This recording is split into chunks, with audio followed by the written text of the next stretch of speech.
Bueno, buen día a todos.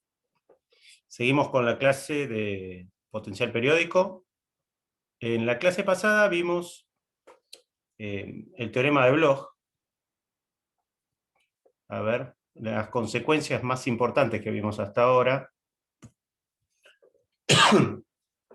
O sea, vimos que solo por el hecho de que el potencial es periódico, uno puede obtener consecuencias físicas sobre la descripción que uno hace de los electrones que viven en ese potencial externo periódico. La más obvia y la que está en el centro de todas las demostraciones es la forma de la función de onda.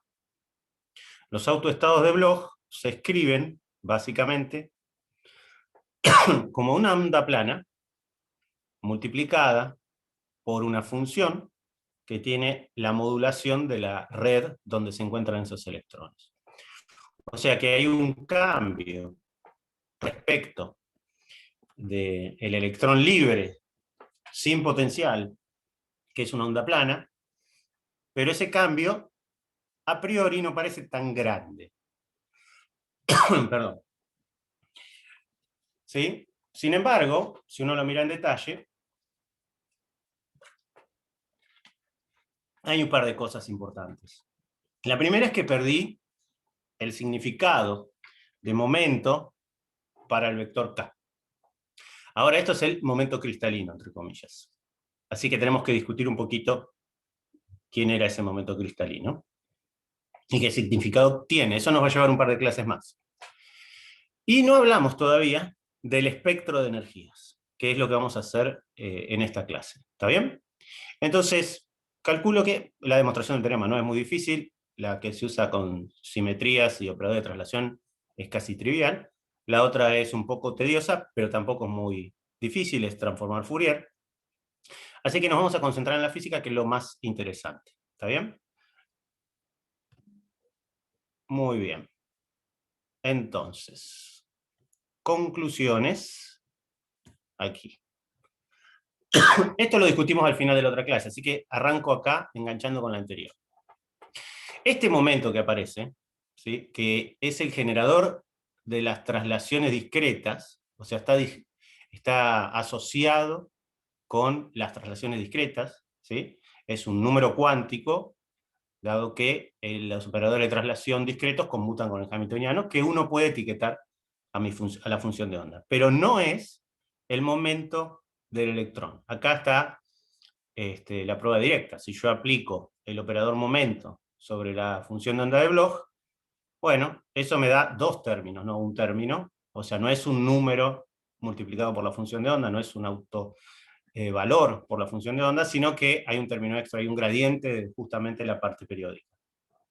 O sea que las funciones de onda de Bloch no son autoestados del momento, y eso es obvio porque la simetría de traslación continua, que es la simetría asociada con el momento, está rota, porque tenés un potencial periódico.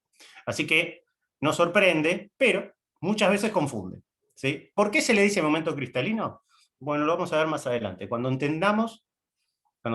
queramos describir la dinámica de estos electrones de Bloch, vamos a ver que el momento cristalino se sigue comportando de alguna manera en las ecuaciones que describen su dinámica como una especie de momento, ¿está bien? Si lo piensan, nosotros resolvimos el problema combinado de los electrones con la red. O sea que yo tengo autoestados del sistema ese completo. Entonces, la dinámica del electrón no va a ser la dinámica de un electrón libre. Cuando yo mueva ese electrón, en realidad estoy moviendo, entre comillas, ¿no? Estoy haciendo una imagen figurada, todo, el electrón y la red, algo va a pasar, digamos, ¿está bien? Porque el sistema que está describiendo esta función de onda es el electrón en el potencial externo. Y con eso discutimos algo importante. Estas transparencias son nuevas, así que si alguno no bajó el último PDF, está actualizado en la página. Discutimos qué sucede con la imagen de Drude. En la imagen de Drude, el electrón iba chocando, entre comillas, con los iones de la red. Y acá vemos que eso no pasa, porque las autofunciones son unas ondas planas que ocupan todo el cristal, con una modulación, por supuesto, Pero son autoestados. Esas cosas no pueden escateriar. O sea, si yo estoy en un autoestado de un hamiltoniano, no evoluciono. ¿Está bien? Me quedo ahí en el tiempo. Entonces, el scattering y la consiguiente resistencia que tiene que mostrar el material no pueden estar asociadas a scattering entre el electrón y la red de Bravais, o la red del cristal en realidad. La red de Bravais no, la red del cristal. Entonces, ¿de dónde viene la resistencia? Bueno, discutimos que justamente las redes, los cristales no son redes perfectas, ¿está bien? Entonces, el scattering viene de las imperfecciones, de las impurezas que están siempre dando vuelta, y otro integrante que vamos a ver en el curso, las vibraciones de la red. ¿Está bien? O sea, esa red que nosotros usamos en el teorema de Bloch es una red sin dinámica, es una red estática en la cual la configuración iónica no cambia. Con temperatura eso no puede ser cierto.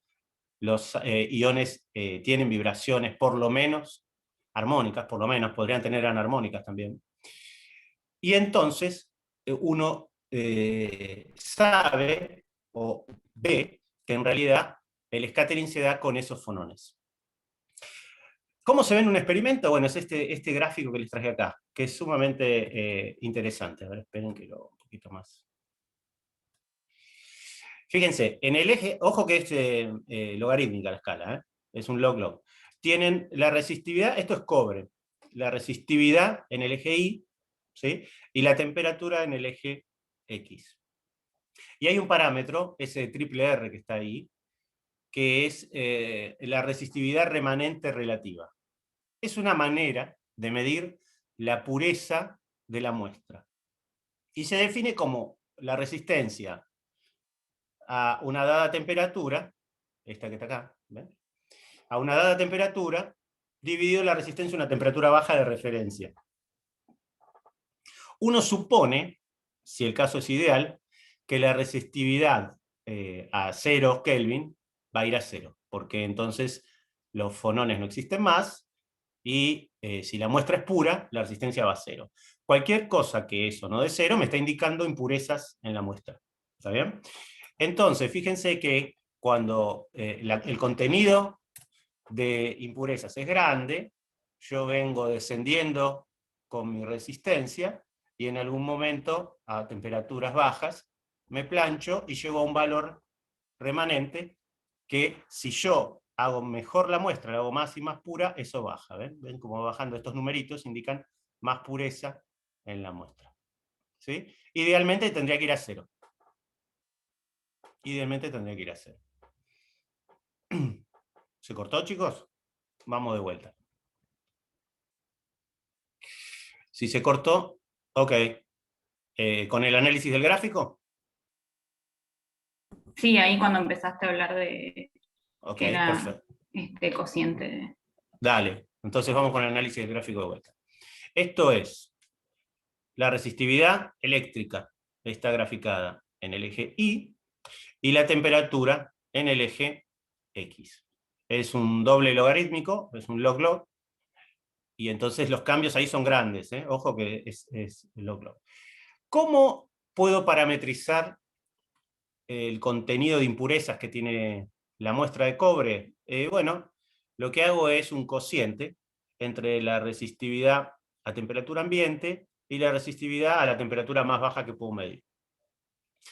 Idealmente, eso, si el material es muy puro, si no tiene impurezas, eso tiene que ser alto, porque la resistividad a 4 grados Kelvin tiene que ser mucho más chica que la de temperatura ambiente. ¿Por qué? Porque los fonones se apagan, digamos, ¿no?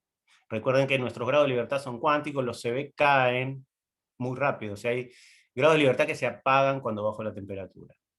Entonces, este número, cuanto más grande es, me dice que más pura es la muestra. Y efectivamente, lo que sucede es que a medida que el número de impurezas disminuye y esta resistividad relativa crece, las curvas de resistencia van a una constante que es cada vez más baja. ¿Sí? Lo cual va de la mano con la imagen que tenemos de Bloch. La red de Bravais, la red cristalina, no es la que hace scattering, son las imperfecciones sobre esa cristal ideal sobre el cual hicimos el teorema. ¿Está bien? Idealmente esto va a 0. Perfecto. Esto es un experimento hermoso para ver eso. Es bastante directo.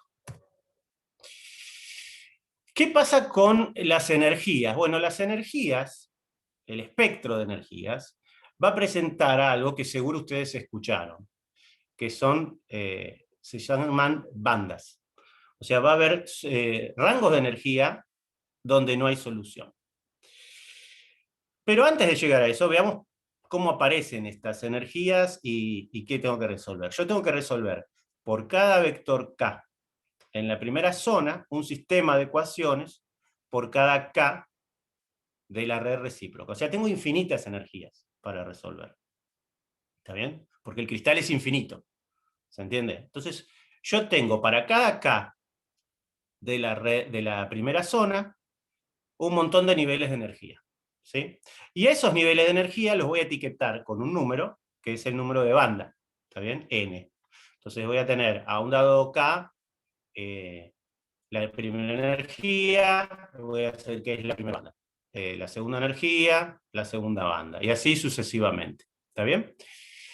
Entonces yo puedo definir, ¿sí?, estas energías en la primera zona y después hacerlo periódico en el resto de las zonas. Y así voy a obtener un continuo de energías a las cuales denominamos bandas. La condición es esta que está acá, esto de aquí. Yo lo que hago es, cada vez que me corro en un vector de la red recíproca, digo que tengo la misma energía. Entonces, fíjense cómo luce esto. Déjenme mostrarle porque es más fácil ver un dibujito. Supongamos que tengo un problema unidimensional. Entonces yo miro el gráfico A. Yo cuando resuelvo A, obtengo eso. El eje X aquí son los que nosotros llamamos Q.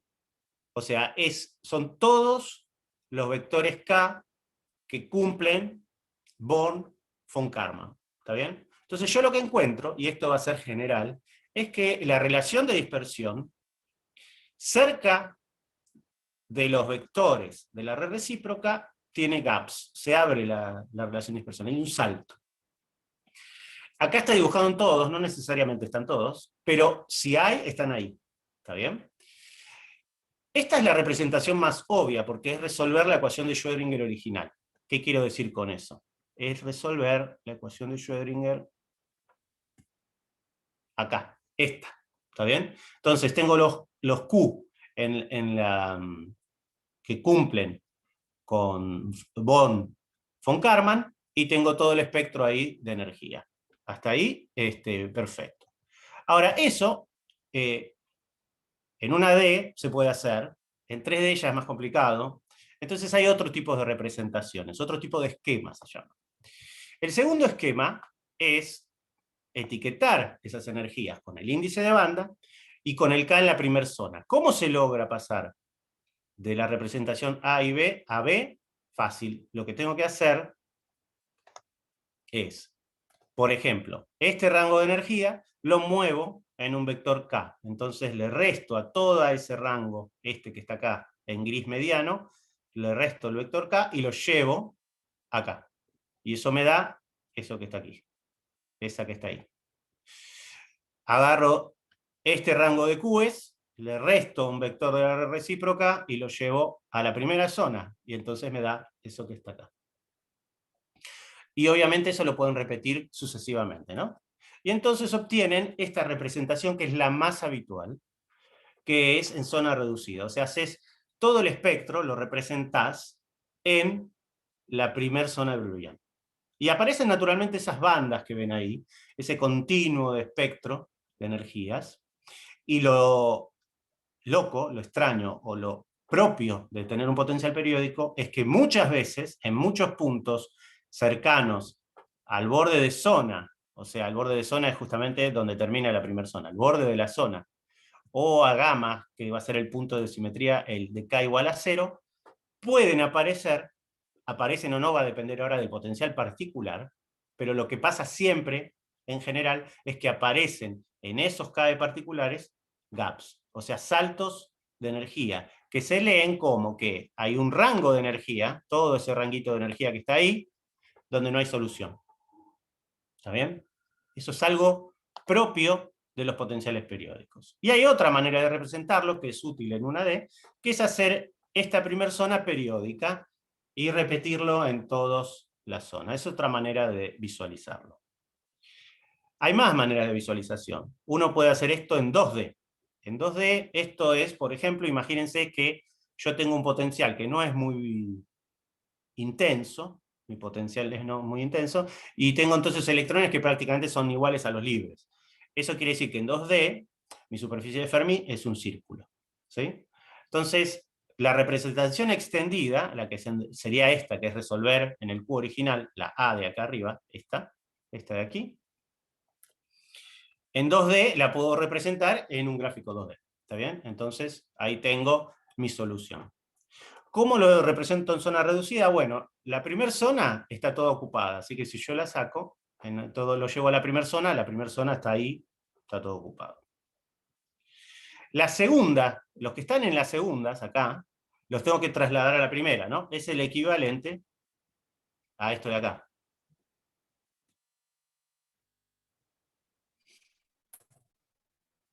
Los que están acá, los llevé para acá, a la primera zona. Los que estaban acá, lo trasladé en otro vector a la primera zona, y así sucesivamente. Bueno, eso lo puedo hacer también en 2D.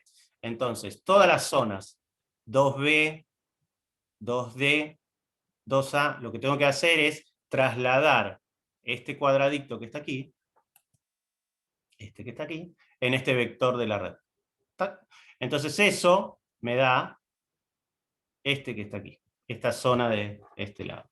Y así lo repito una y otra vez, y entonces reduzco la representación de la segunda zona a la primera zona. Todo lo que estaba en la segunda zona lo foldeé, se llama, o lo doblé a la primera zona. ¿Sí? Las zonas grises son zonas ocupadas, las zonas blancas son agujeros, o sea, no hay estados ahí. Eso es por ocupación. Se llaman bolsillos, le dicen. Agujeros, un hole pocket, que son un bolsillo de agujeros. Los agujeros son los no electrones. Eso es jerga, que después vamos a ver. Los electrones que están aquí, más lejos todavía, en el triangulito rojo, que se repite regularmente, son todas las zonas 3, también las puedo trasladar, hacer una traslación y meterlo adentro de la primera zona para hacer la representación reducida, y de vuelta me quedan estas orejitas, que son bolsillitos de electrones. ¿Está bien? Zonas ocupadas, la blanca no hay ocupación. Esa es la otra representación en 2D. También lo puedo hacer periódico, análogo a como hice la representación. Esta, la última, la C de aquí, esta, puedo hacer lo mismo en 2D. O sea, puedo agarrar, por ejemplo, la representación reducida de las energías que están en la tercera zona y hacerlo periódico. Como ven, se empieza a ser complicado de interpretar. Entonces hay otra manera de presentar las bandas que está relacionado con la más clara de todas, que es la B, la reducida. ¿Sí? Entonces imaginen que ustedes tienen el problema en 3D. Tendrían que hacer superficies en el espacio. ¿Sí? Algunos libros tienen alguna superficie así, quedan lindos los dibujos, qué sé yo, pero en la práctica es bastante complicado de ver eso. Entonces se utilizan otro tipo de representación. Estos son bandas que calculamos en un trabajo en una red hexagonal. ¿Está bien? Entonces yo quiero encontrar o representar de alguna manera las bandas. Fíjense que ahora las bandas son realistas, entonces es un lío de línea por todos lados. Las bandas de este material. Bueno, en vez de representar esto, hacer superficies 3D por todos lados, que es un lío, lo que se hace es un gráfico bidimensional, pero se elige un recorrido entre puntos de alta simetría de la red. ¿Por qué? Porque aprovechás todas las simetrías que tiene el cristal. ¿Está bien? Entonces, este cristal lo puedo rotar cada 60 grados y me va a dar lo mismo. Lo mismo va a pasar con las energías, tienen la misma periodicidad. Tendrá puntos de alta simetría, el punto M que está en la mitad de la cara es equivalente en todas las caras, el punto A es especial porque está justo arriba del punto gamma, el gamma es el 0,00. Entonces, Ya esto está estudiado, haciendo teoría de grupos y demás, cuáles son los mejores caminos para cada red, en los cuales representar las bandas y no perderte información, aunque estés en un gráfico bidimensional como está acá. ¿Se entiende? ¿Esto es algo que tiene que ser de memoria? No. No, esto en general les vamos a dar el camino para hacer las bandas, y ustedes tienen que entender que al hacerlo así, por más que uno hiciera la representación 3D, que es engorrosa, esta representación 2D, si eligen astutamente esos caminos, te permiten representar todos los detalles que tiene el material, de su estructura electrónica de bandas. ¿Está bien? En general, vamos a trabajar con casos sencillos como el 1D. Entonces, lo más probable es que ustedes estén trabajando en la representación esta que está aquí, reducida en 1D, que es mucho más fácil de visualizar. ¿Está bien? Acuérdense que también lo pueden hacer así, que eso es resolviendo directamente la ecuación. Perdón, aquí, esto de acá. Aquí. ¿Se entiende? O sea, uno lo puede resolver directamente, pero en general lo va a hacer en zona reducida porque lo quiero expresar siempre en la primera zona. Y cuando estoy en 3D y en 2D también, se hacen este tipo de representaciones. Se elige un caminito, ese caminito se lo vamos a dar, o están los libros, porque ya esto está estandarizado, y uno puede representar ahí las bandas. ¿Sí? Más allá de todo esto, que es técnicas de trabajo, el mensaje físico es que pueden aparecer gaps. ¿Está bien? Ese es el mensaje físico. ¿Y qué consecuencia tiene esos gaps? Y hay otra cosa. También perdimos el momento. Entonces, ¿puedo saber la velocidad de los autoestados? O sea, ¿puedo calcular el momento de esos autoestados? ¿Sé algo de eso? ¿Dónde está esa información? Ok, entonces vamos con las dos cosas ahora que nos da la banda. Ya la autofunción la tenemos. ¿Sí? Sabemos que es una onda plana, sabemos que esa onda plana tiene una modulación, sabemos que eso implica que no hay scattering con los iones. Ahora vemos que las energías forman bandas continuas donde hay solución, y puede aparecer zonas donde no hay solución, gaps de energía, donde no encuentro estados. Y aparte vi que el momento cristalino no es el momento del electrón.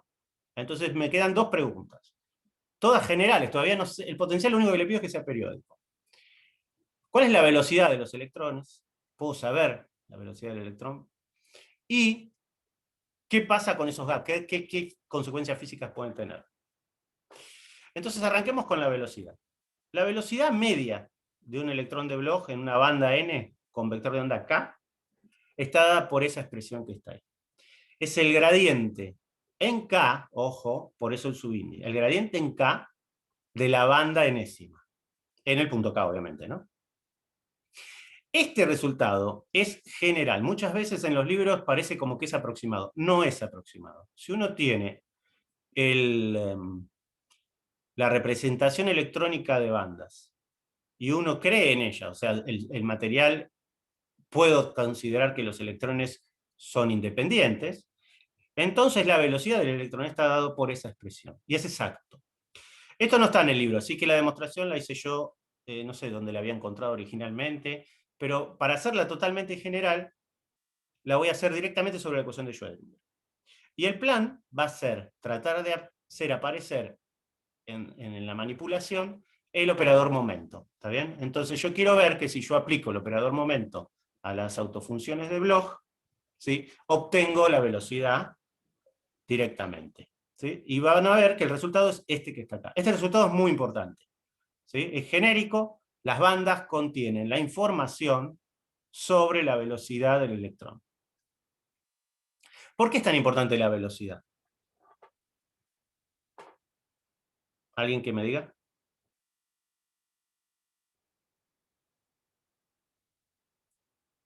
¿Me escuchan? ¿Por qué les parece que saber la velocidad del autoestado es importante? ¿Qué observable físico está asociado a la velocidad de los electrones? La corriente. La Se me ocurre. corriente, claro, la corriente. Entonces, saber la dinámica de los electrones me va a permitir saber la corriente, si hay corriente o no. Esa es la más obvia. Y la otra, que sabiendo cómo se mueven, voy a poder sacar información sobre la forma que tiene la superficie de Fermi. Y esa superficie de Fermi tiene un montón de información útil acerca del estado en el cual se encuentra el material. Entonces, ahora me voy a hacer una pequeña digresión porque voy a hacer la prueba de este resultado. Yo tengo mi ecuación de Schrödinger, y yo sé por el teorema de Bloch que las funciones de Bloch se escriben como E a la IKR por la modulación. Entonces voy a tomar esa expresión y la voy a reemplazar en la ecuación de Schrödinger. La reemplazo y tengo que evaluar dos cosas. La acción, básicamente, fíjense que U de R no le va a hacer nada a esto, la energía es un número, así que lo que justamente va a ser, hay que analizar un poco en detalle, es qué pasa con ese laplaciano.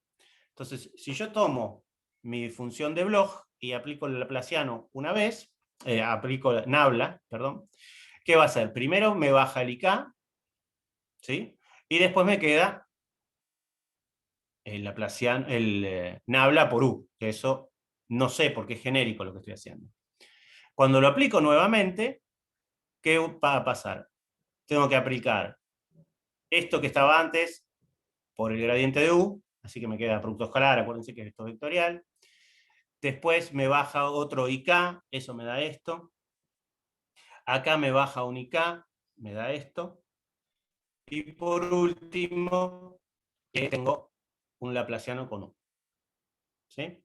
Si ustedes reacomodan esto que está aquí, van a poder escribir este resultado. ¿Está bien? Entonces, el término de energía cinética aplicado al autoestado de Bloch me da ese término que está ahí.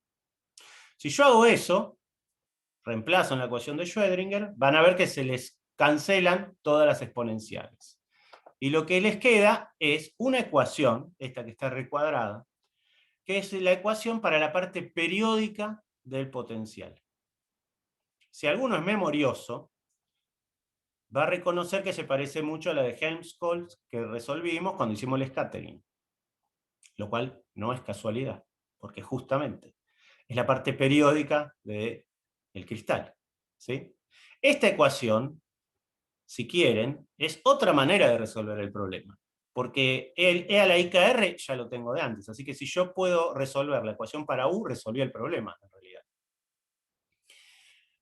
¿Se entiende? Bueno, como yo no sé quién es UR, no voy a resolver el problema particular de bandas de este caso, sino que voy a hacer algo genérico. Voy a querer incorporar ahora la descripción de la velocidad, que estaba asociada a ese gradiente, pero fíjense que ese gradiente es un gradiente en K, ¿está bien? Así que tengo que incorporar eso a la ecuación, porque toda esta ecuación es en R. Entonces, para hacerlo más fácil, voy a tomar una de las derivadas de ese vector. Voy a tomar la derivada respecto de Kx. Si yo aplico esa derivada respecto de Kx a la ecuación de Schrödinger, ¿a quién va a afectar? Y bueno, a ver, va a afectar a este término, al U de R no le hace nada porque no depende de K. En principio, a la U lo puede afectar porque el U depende del K. Y por supuesto a la energía, que también depende del K. Entonces voy a analizar el primer término, el de la energía cinética, que es el más complicado. Si yo desarrollo el cuadrado, fíjense que esto está al cuadrado, ¿ven? Esto está al cuadrado. Entonces desarrollo el cuadrado y me queda esto. Ahora puse explícito que el gradiente de la ecuación de Schrödinger es en R, y yo estoy tomando acá derivadas en K. Si yo aplico la derivada, no es difícil convencerse que da esto que está aquí. ¿Por qué? Bueno, la derivada R no hace nada, no tiene nada de dependencia en R, así que se va, eso da 0. Acá todos los K dan 0 salvo el Kx, o sea que me selecciona la derivada respecto de X, porque esto tiene, acuérdense que esto es Kx derivada de X, Ky derivada de Y y demás. Y el último término me baja el 2 y me deja solo el Kx. ¿Está bien? Entonces eso es lo que obtengo si yo aplico la derivada respecto de Kx a la parte de energía cinética. Eso lo puedo reacomodar un poco lindo y me queda así como está acá. ¿Sí? Y fíjense que eso se parece a lo que daba cuando yo calculé la acción de P sobre la acción de P sobre el autoestado de Bloch. Si no se acuerdan de lo que digo, lo teníamos por aquí. Acá. ¿Ven? Hay un H barra acá y hay un gradiente dando vuelta por ahí. Entonces vamos a ver cómo seguimos. Perfecto. Entonces yo estoy acá. ¿Qué voy a hacer? Lo que se hace siempre en cuántica. Vamos a aplicar la derivada parcial respecto de kx a la ecuación de Schrödinger. La voy a multiplicar a izquierda por u conjugado y voy a integrar aprovechando que los u's son una base. ¿Está bien? Entonces, eso me va a dar todos estos términos que están acá. A ver si me siguen y no nos confundimos porque es fácil.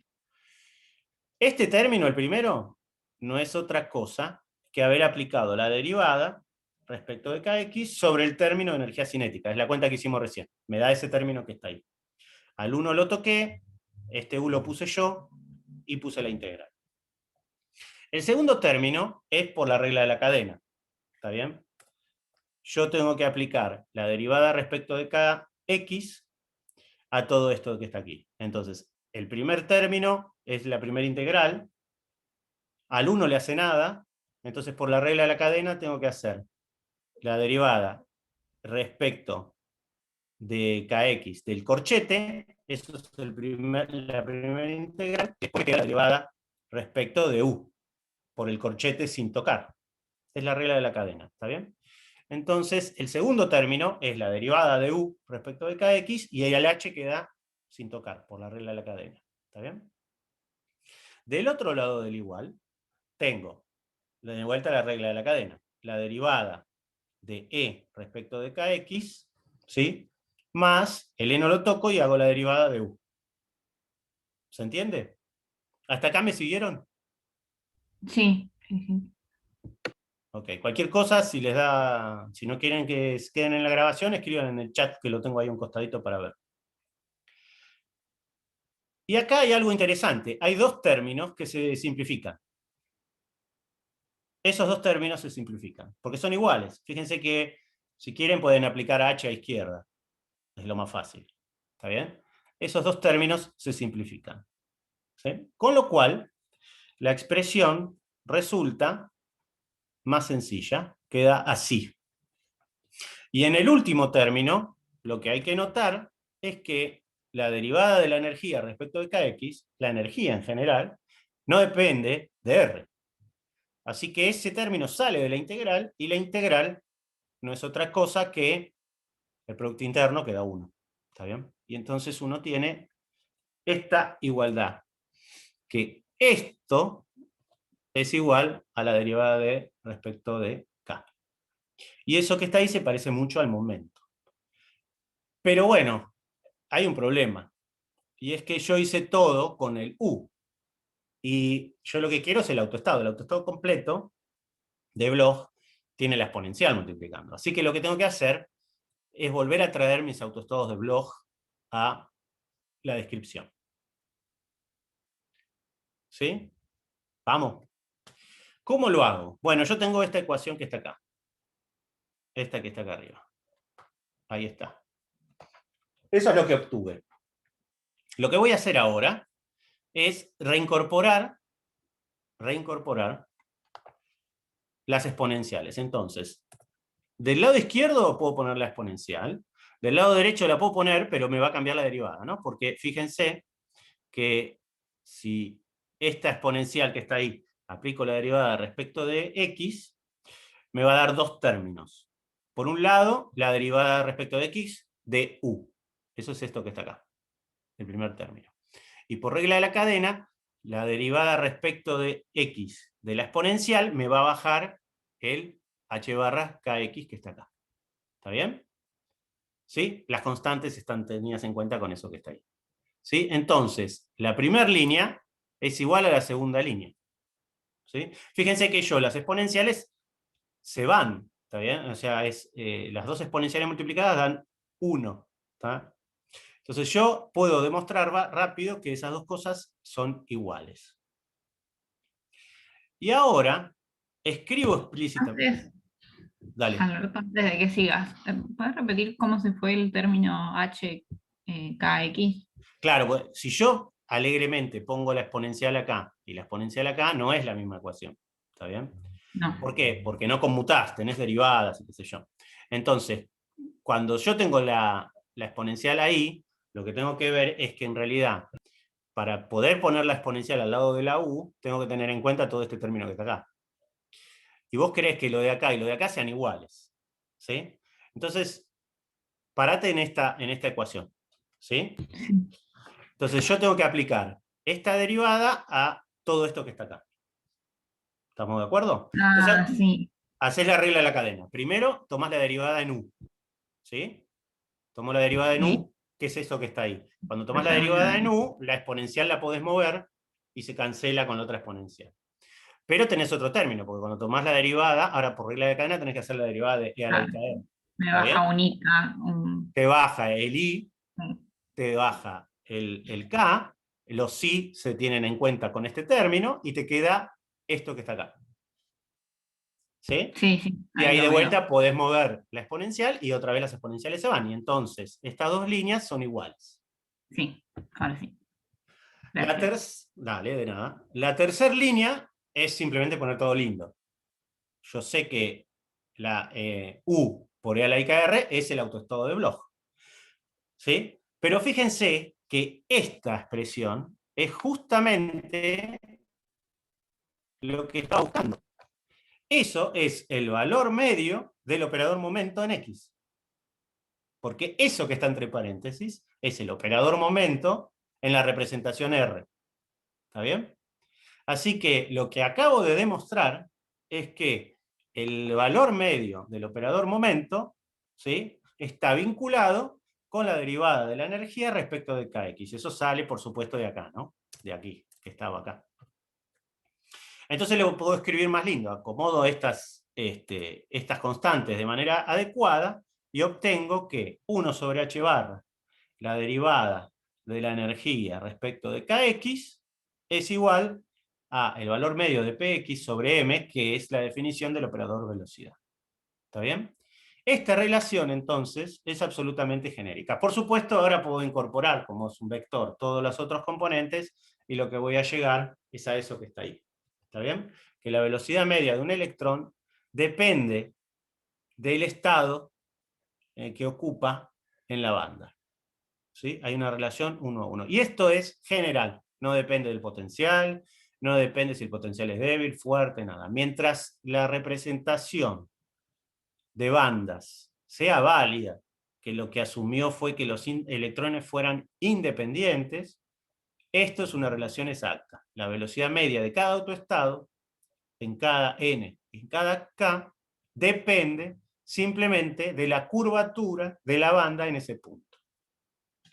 Si la banda tiene una derivada 0, ese electrón va a ser una onda estacionaria.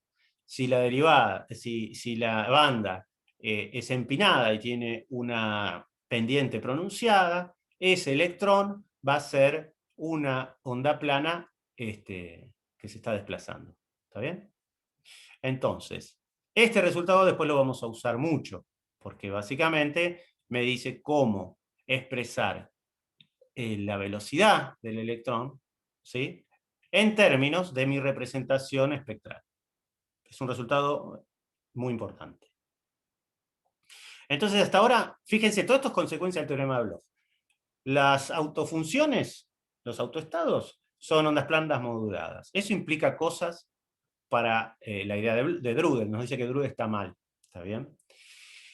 La velocidad media depende simplemente de la curvatura del espectro. ¿Sí?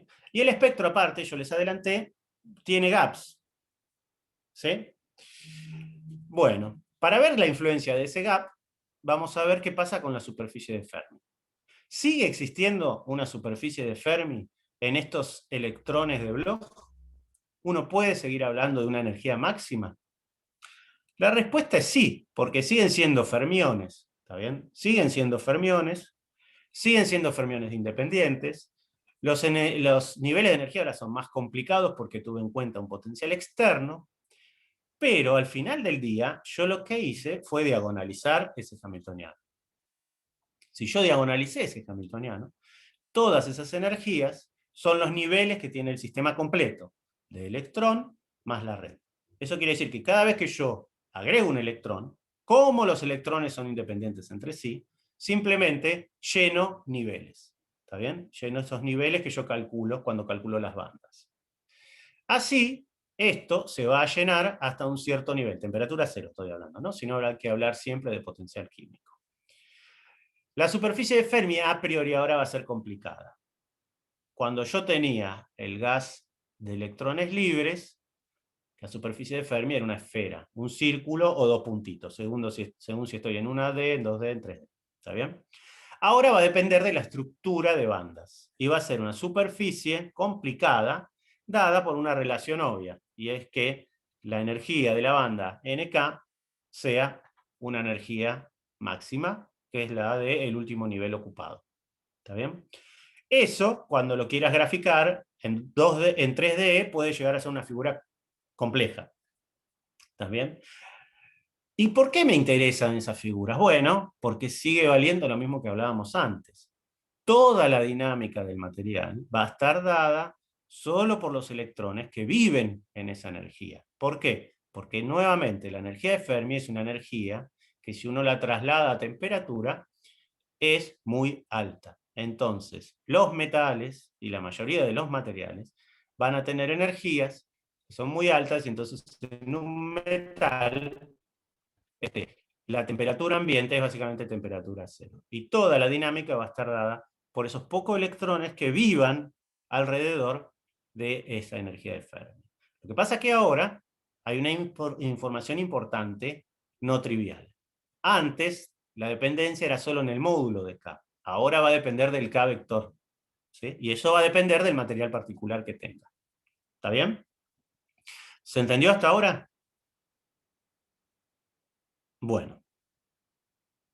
Eso con los metales, pero ahora tengo más cosas. Resulta, y este es el punto central, por lo cual Bloch se hizo tan importante, es que ahora puedo describir en el mismo marco teórico los aislantes, que antes no podía. Yo antes estaba trabajando con electrones libres, cuánticos, no cuánticos, qué sé yo, pero estaba pensando en metales. Ahora tengo algo más. Puedo pensar en aislantes. ¿Por qué? Hay dos situaciones. Imagínate que, por ahora vamos a poner temperatura cero para no confundir. ¿Está bien? Yo tengo mis bandas, ese dibujito que está ahí. Hay dos situaciones que se pueden dar. Vos vas llenando eso con electrones. Y puede pasar dos cosas. Puede pasar que vos llenes completo, por ejemplo, todas estas bandas de acá. ¿Está bien? Llenes completo todas las bandas que están ahí. En ese caso, el último nivel ocupado, que es este que está aquí, el último nivel ocupado es este y este, tiene una separación en energía con el nivel de arriba. Esa energía se llama energía del gap, ese que está ahí. ¿Sí?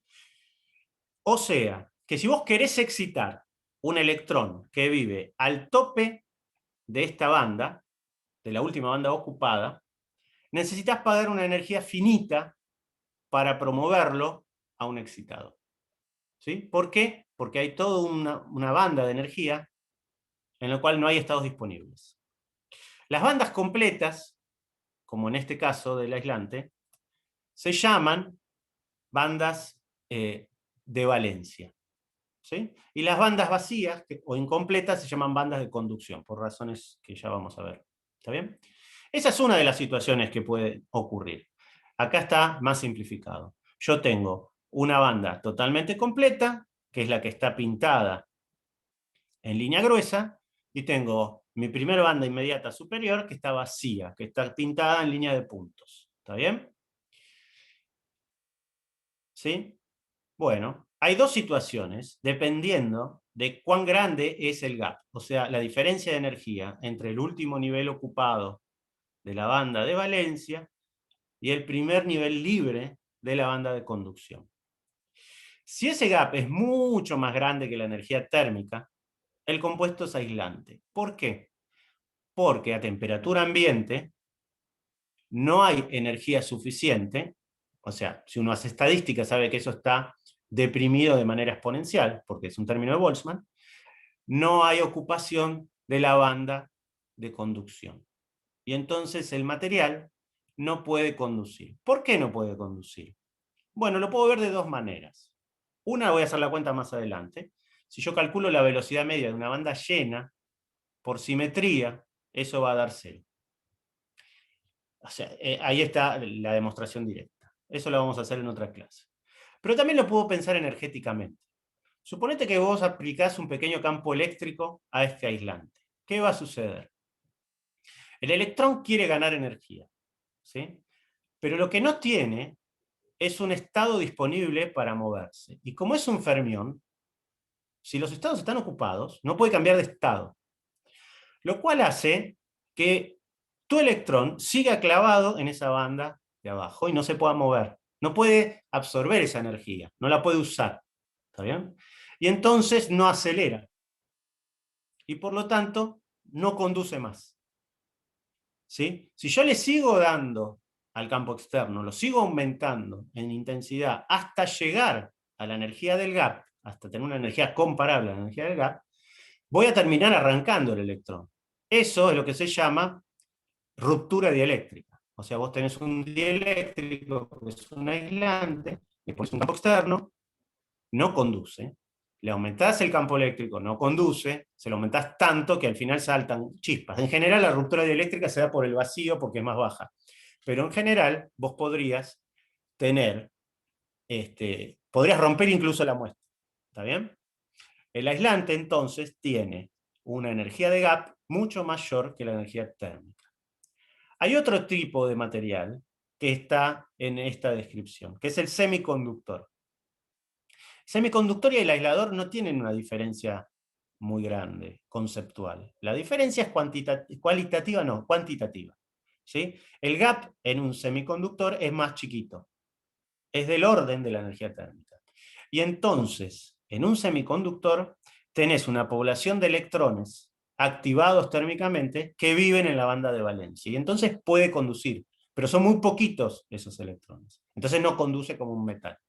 ¿Sí? Acuérdense que si uno maneja todavía la idea de Drude, la corriente es el número de electrones por la velocidad media de esos electrones. En un semiconductor, el número de electrones disponibles es mucho, mucho menor que en un metal. Entonces conduce poco. ¿Está bien? Y hay algo que uno puede saber, incluso sin hacer la cuenta, de las bandas particulares de un sistema. El número de estados que hay en una banda, ya vimos que son el número de puntos de la red de Bravais. ¿Sí? Y por cada estado tengo dos proyecciones de spin. ¿Sí? Entonces, en un cristal ideal ese número es infinito, ¿sí? Pero en un cristal real no va a ser infinito. Pero lo importante no es que sea infinito o muy grande o lo que sea, sino que sea par. Porque cuando está llena la banda completa, tengo las dos proyecciones de spin. Entonces, en general, si vos sabés que tu material tiene un número par de electrones por cada átomo que participa en la conducción, sabes que ese va a ser un aislador. ¿Está bien? ¿Por qué? Porque la banda se va a llenar completa. A lo sumo puede ser un semiconductor. Todo esto es genérico. Fíjense que yo nunca resolví todavía ninguna banda de ningún material. ¿Me siguen por ahora? Sí, está muy bueno. Cierra muchas Bueno, cosas que ya sabíamos. perfecto. Bueno, ¿qué pasa con el metal? En el metal, las bandas están parcialmente llenas. ¿Sí? O sea, quiere decir que vos, tu energía de Fermi cae en la mitad o adentro de una banda. ¿Está bien? Fíjense un detalle técnico que es física también. En el caso del aislador, vos no sabés cuánto vale la energía de Fermi, porque como cae en el gap, si yo lo muevo para arriba no cambio el número de electrones. ¿Está bien? Entonces ahí estrictamente hay que hablar de potencial químico, hay que definir el potencial químico. ¿Está bien? Pero nosotros en general vamos a hablar de manera suelta de energía de Fermi. ¿Sí? Pero lo que queremos decir siempre es potencial químico. Muy bien. El metal. En el metal, nuestro potencial químico cae a la mitad, o no necesariamente justo a la mitad, cae adentro de una banda. Entonces, en el metal, si vos aplicás un campo eléctrico, por más pequeño que sea, tus electrones tienen espacio de fase donde moverse, porque la banda tiene un montón de estados disponibles. Entonces, si yo pongo un campo eléctrico chiquitito, ¿sí? Ese electrón puede subir a ese nivel y entonces empieza a conducir. ¿Por qué? Porque si ustedes miran el grafiquito que está ahí abajo, el caso de la izquierda es sin campo aplicado. Si yo calculo la velocidad media de eso por simetría me da 0, porque tengo tantos electrones viajando para la izquierda como para la derecha. ¿Está bien? Porque la relación de dispersión es igual para los dos lados.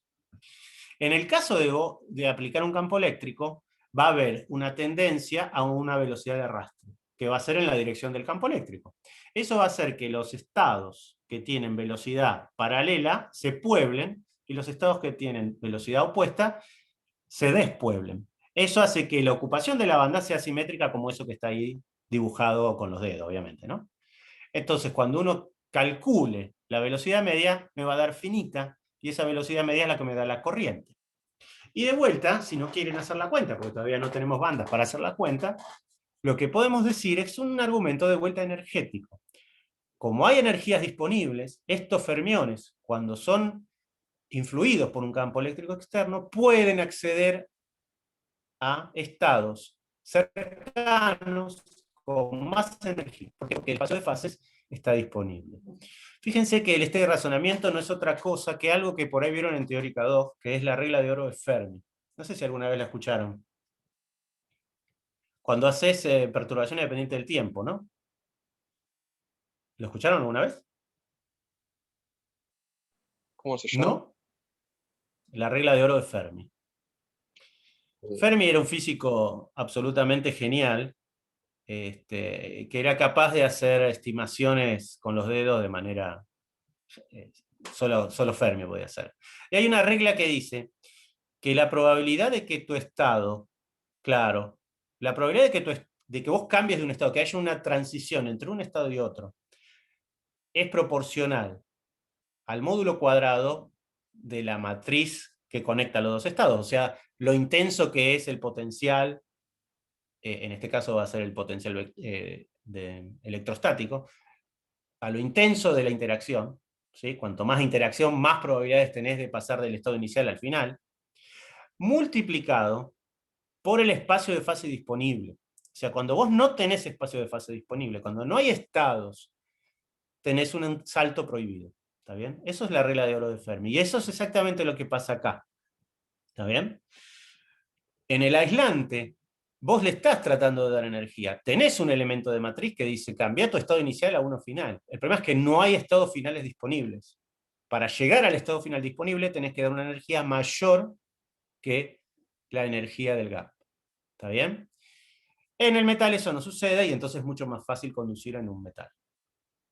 ¿Sí? En ese caso, tenés un material que se comporta de manera metálica. Esto es revolucionario porque la idea del gas de electrones solo no nos daba el aislante, nos daba solo el metal. Y acá tenés en una sola imagen ya casi todos los materiales que se conocían en la época en que esto apareció. Entonces, claramente era muy satisfactoria la idea. Pese a que el cristal lo traté de manera ideal, ¿está bien? Y que no tuve en cuenta la interacción entre electrones.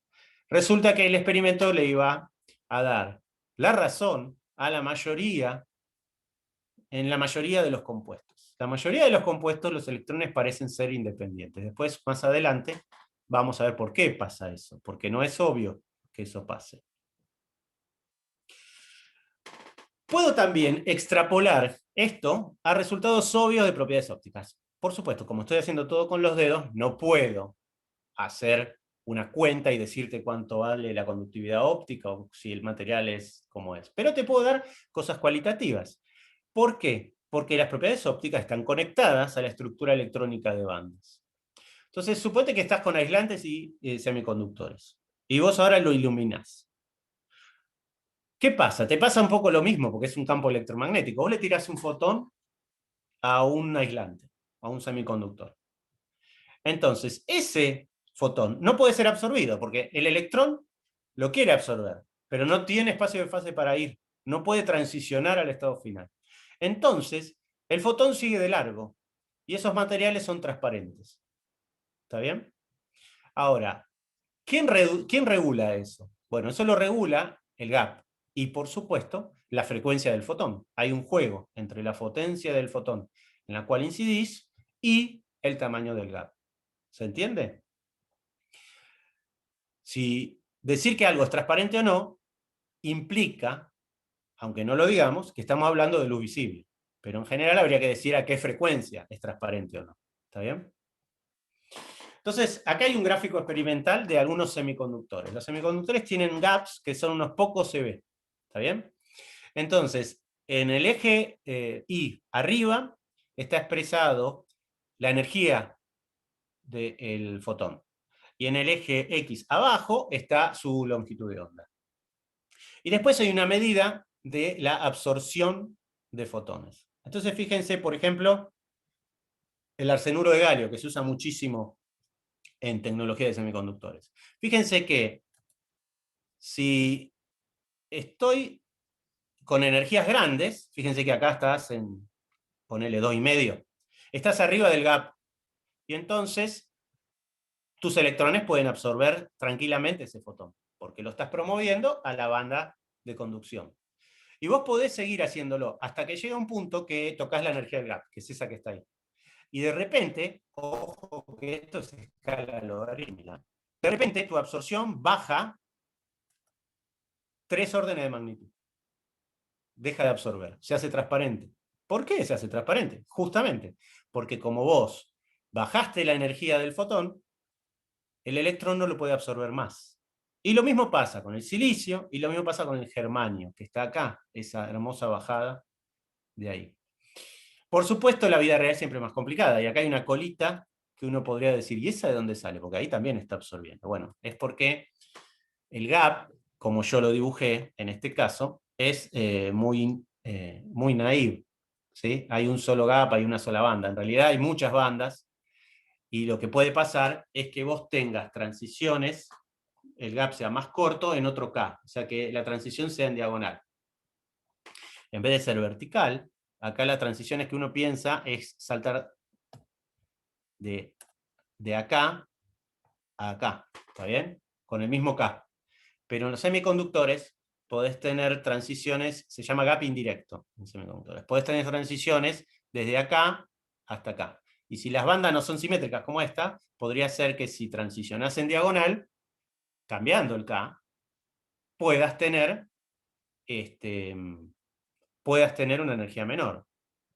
Pero, ¿por qué es poco probable hacer eso?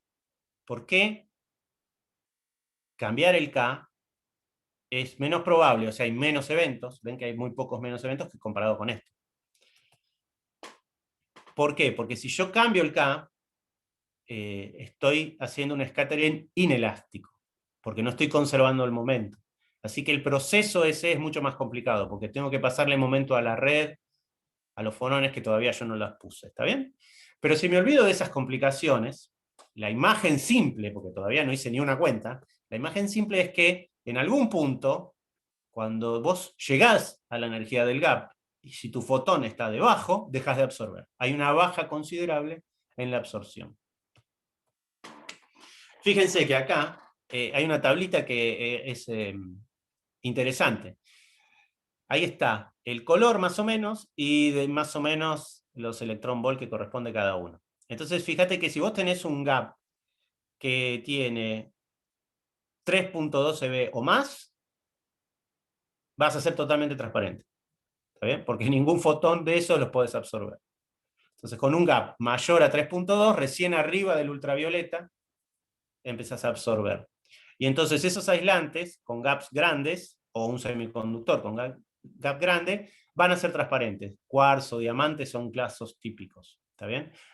Estamos hablando de cuarzo puro y diamante puro, ¿no? Si tiene impureza, tiene algo de color, ¿sí? Pero eso son las impurezas. Entonces, si ese material es puro, es transparente porque tiene un gap grande. Fíjense que un semiconductor, si tiene un gap que está por acá al medio, va a absorber algunos colores y va a ser transparente en otros colores. Esos colores que absorbe son el color que vos ves del material, ¿está bien? Entonces por ahí es más amarillo o es más rojo, dependiendo de qué colores absorbe y qué colores no absorbe. El metal es más complicado, ¿está bien? A priori uno diría que absorbe todo, ¿sí? Y luego lo remite. Esa es la imagen más sencilla. Entonces, en general van a ser brillantes los metales.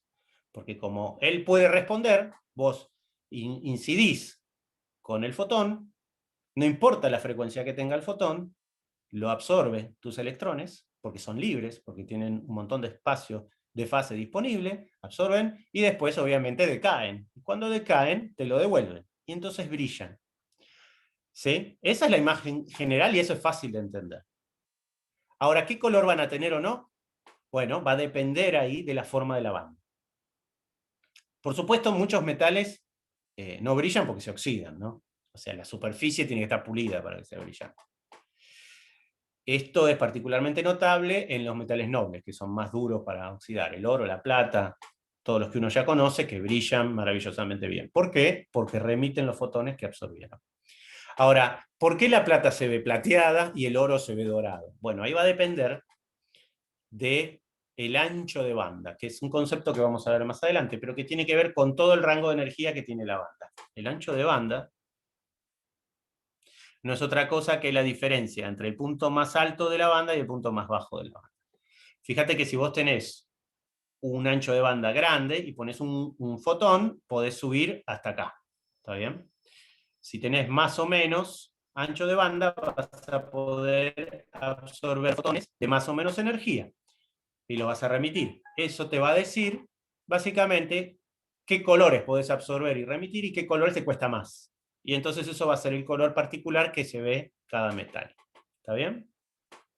Pero, de vuelta, la imagen era completa.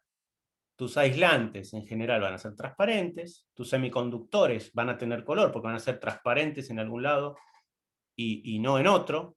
Algunos semiconductores son negros, entonces porque el gap es tan bajo que absorbe todos los colores, por ejemplo. Y los metales van a brillar porque justamente pueden absorber en la mayoría de las frecuencias y reemiten. ¿Sí? ¿Se entendió? ¿Alguna idea? ¿Algún comentario? Nos quedamos mudos. Mucha información de golpe. ¿Está bien? Estas propiedades, entonces, infinita diferencia. Entre un semiconductor y un superconductor hay un mundo de diferencia. Si todo sigue como viene hasta ahora, yo voy el final del curso va a ser superconductores. Mi idea es que hay un problema, digamos, el curso estándar de estructura 2 se queda con todo lo clásico y habitual, y está bien darlo. Pero a mí me parece que como curso se convierte en un trámite. Entonces a mí me gustaría incorporar hacia el final de la cursada temas más actuales, o más, si quieren, más representativos de lo que se hace en materia condensada. Fíjense que todo lo que les estoy diciendo es del año 20, ¿está bien? Entonces, mi idea es contarle algunos temas más actuales. Superconductividad no es tan actual, o sea, es actual, pero la superconductividad BCS es de los 50, ¿está bien? Y las propiedades del superconductor son completamente distintas a las propiedades que tiene un semiconductor. Un semiconductor es básicamente un aislante malo, está entre medio entre el aislante y el conductor. Sus electrones se pueden describir con Drude, porque hay tan baja población a baja energía que tienen su estadística es casi de Boltzmann. Así que conceptualmente no son difíciles de describir, y hay muchísimo hecho en semiconductores porque se usa mucho en tecnología, ¿está bien? Básicamente para construir transistores, ¿sí?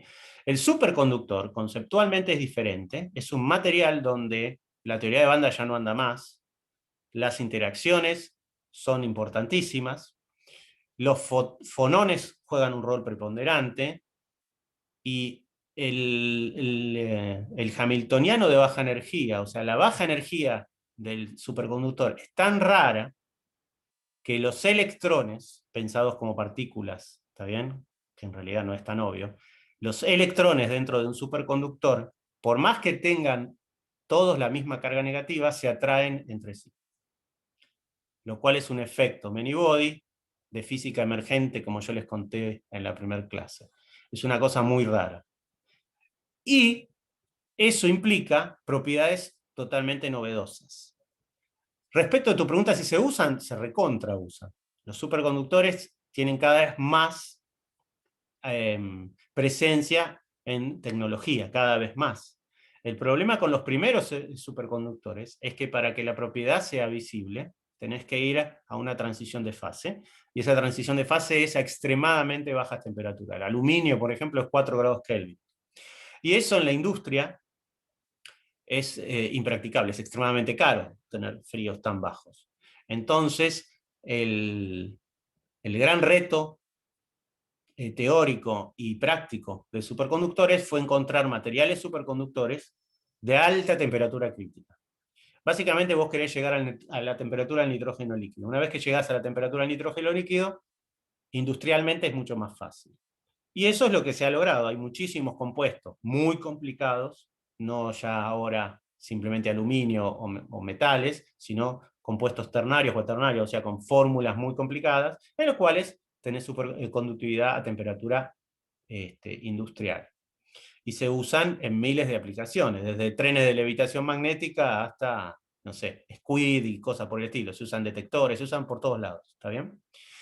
Desde el punto de vista teórico es súper interesante porque justamente tenés un fenómeno emergente muy raro, ¿sí? Que vamos a empezar a charlar, si tenemos suerte, al final de la cursada. Las últimas clases van a ser de temas un poco más entretenidos. Pero ojo con blog, porque esto es la base de todo. No es que esto es una pavada. Esto es un gran marco conceptual donde explicás todo, ¿no? Y bueno, en ese sentido es sumamente importante y es el lenguaje básico que uno tiene. ¿Está bien? ¿Alguna otra pregunta? Ya que estamos hablando de curiosidades, no sé si vamos Dale. a ver algo particular del grafeno, que es semiconductor, pero súper milagroso. Vamos a Con... hablar algo, no es particular del grafeno, quizás algo del grafeno en particular, pero en general el grafeno está metido en algo más grande que yo tengo ganas de contarles, que son los materiales topológicos. Resulta, el plan es así. Yo me adelanto y me quemo solo, porque después por ahí no llego, pero como para tener la idea. Nosotros vamos a ver ahora, vamos a terminar de ver el teorema de Bloch, vamos a ver cómo se hacen las bandas, cómo se calculan, cómo se obtienen de manera sencilla, y yo le voy a contar cómo se obtienen de verdad. No la vamos a hacer nosotros porque eso sería un curso técnico, ¿está bien? Después de eso vienen los fonones, que también parecen una pavada, pero no lo son. Conceptualmente hay varias cosas ahí que me voy a entretener discutiendo con ustedes. Y después de eso, de los fonones vienen cómo se mueven, o sea, la dinámica de nuestros electrones ahora en la red, y magnetismo. Eso cierra el curso normal, ¿está bien? Yo estoy dejando afuera un par de temas que me parecen que, llegado el caso, ustedes los pueden aprender solos. El gran faltante quizás es semiconductores. Cohesión me parece demasiado fácil como para perder tiempo, algo que ustedes pueden aprender. Y entonces en la segunda etapa, o en la segunda parte, lo que me gustaría es ver todo lo que dejamos afuera, cómo cambia la imagen de todo esto. Y hay dos grandes cosas ahí. Una son las interacciones, que es algo que se sabe hace mucho, pero que es entretenido porque da resultados raros. Y hay algo que es muy nuevo en la física de materia condensada, que es los efectos de la topología del espacio de Hilbert. O sea, son materiales en los cuales las interacciones no juegan necesariamente un rol preponderantes, siguen siendo electrones libres, siguen siendo electrones independientes, perdón, pero la topología del espacio de fase genera resultados sorprendentes. ¿Está bien? Esos resultados sorprendentes son, por ejemplo, partículas que tienen relación de dispersión relativista adentro del grafeno, que es lo que vos preguntabas. ¿Sí? Son electrones o partículas masivas con relación relativista. O, no sé, fermiones de Majorana que viven en bordes de muestras de material. O el efecto Hall cuántico. Todas cosas que se aprendió tienen que ver con la topología. Entonces, claramente no voy a contar todo eso porque eso es un curso en sí mismo, pero simplemente darles algunas ideas de por dónde va todo eso. ¿Está bien? Ese es mi plan ideal.